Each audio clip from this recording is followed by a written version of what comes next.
வந்ததுன்னா அப்படி நினைச்சு ஆசைப்பட்ட நல்ல உள்ளங்களுக்கு என்னுடைய நன்றியை தெரிவிச்சுக்கிறேன்.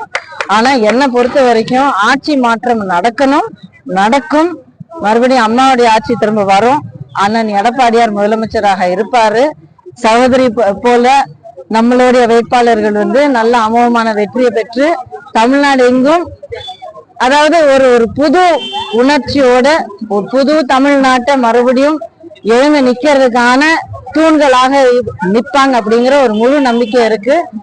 அதுக்கு நான் எப்படியெல்லாம் என்னால முயற்சி எடுக்க முடியுமோ நான் எடுத்துட்டு இருக்கேன். சினிமா துறையில புதிதா ஒருத்தவர் களம் இறங்குகிறாரு. அவரை நீங்க எப்படி பாக்குறீங்க? விஜய் அவர்கள் அதெல்லாம் இப்போ கடைசி நிமிஷத்துல பேசி பிரயோஜனம் இல்ல. அவருடைய அரசியல் செயல்பாடுகள் என்ன அப்படிங்கறது எல்லாருமே நம்ம பார்த்துட்டு தான் இருக்கோம். எதுவா இருந்தாலும் கடைசியா நீங்க மக்களை சந்திக்கணும், மீடியாவை சந்திக்கணும், பிரஸ்ஸை சந்திக்கணும். இதெல்லாம் பண்ணாதான் யாரா இருந்தாலும் எந்த கட்சியா இருந்தாலும் அவங்களுடைய உண்மையான செயல்பாடுகள் புரிய வரும். தமிழ்நாட்டுல எத்தனை முறை போட்டியா நீங்க பாக்குறீங்க?